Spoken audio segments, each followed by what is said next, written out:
A ampliação manuelina do Convento de Cristo em Tomar é a mais extraordinária obra de plástica arquitetónica que se fez em Portugal e talvez das mais originais que a Europa tenha executado.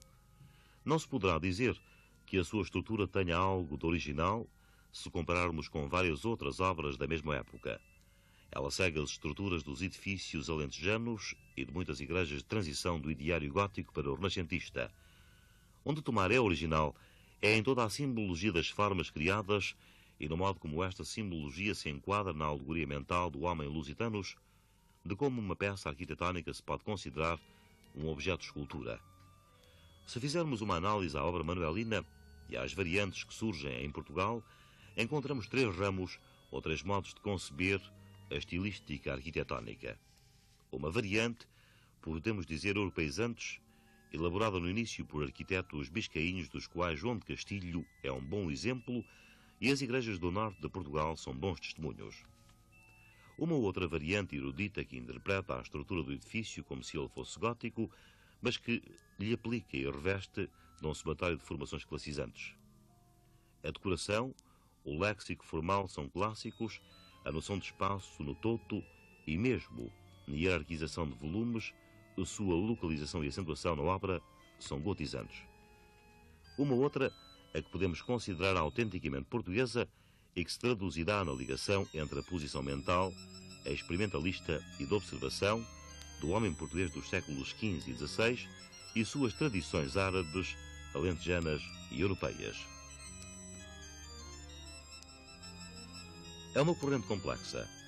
Da Europa, absorve as estruturas e as noções globais do espaço arquitetónico. A igreja-salão, o espaço unitário, a localização dos elementos simbólicos. Do Alentejo, a fortaleza dos contrafortes e sua expressão cilíndrica, a própria unicidade espacial interior e um dualismo entre a pureza da forma e a decoração aberrante da específica espiritualidade da estrutura mental do Homo Lusitanus dos séculos XV e XVI. Esta estrutura mental é o pragmatismo que o comerciante, o marinheiro, o sábio, o homem rural apresenta ao longo desses séculos.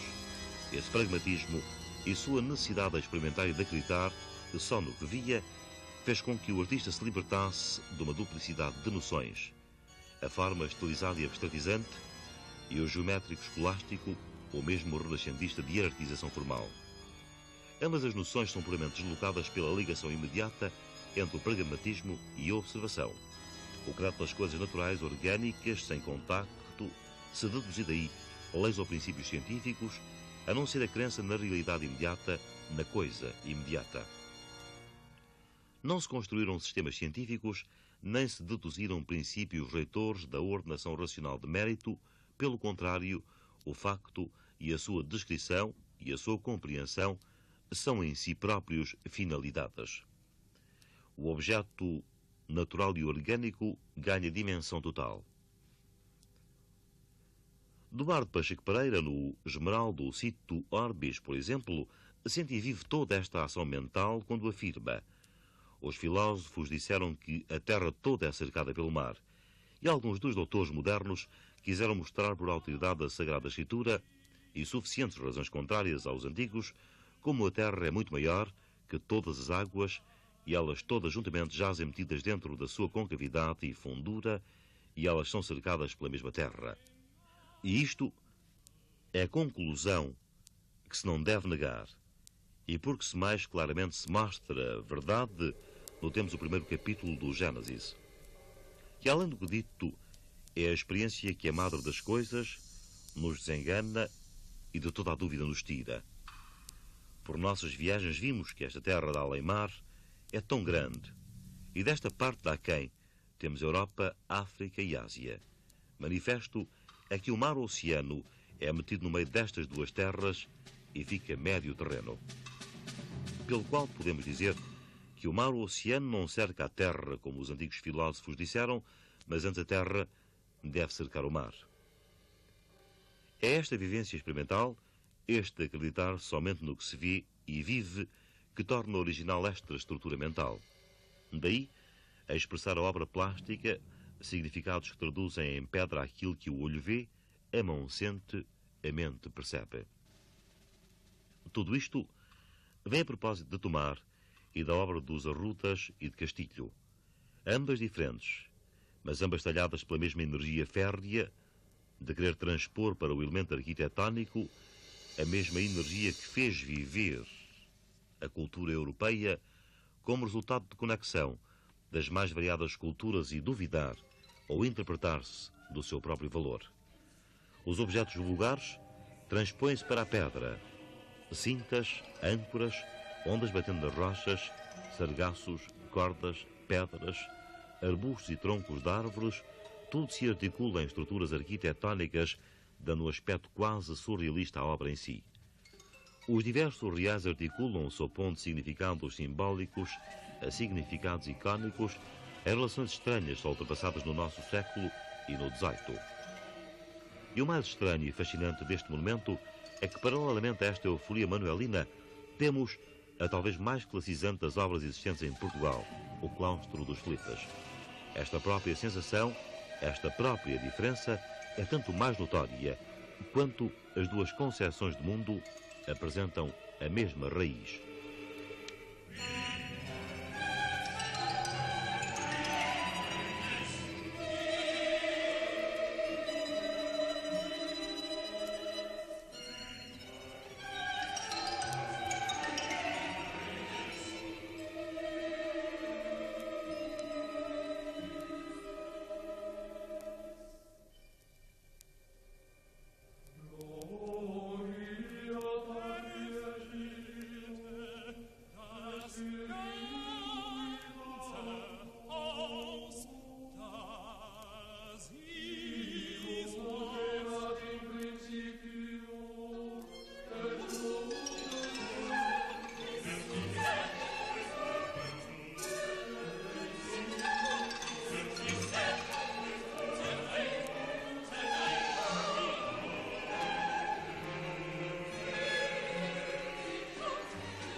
Festival.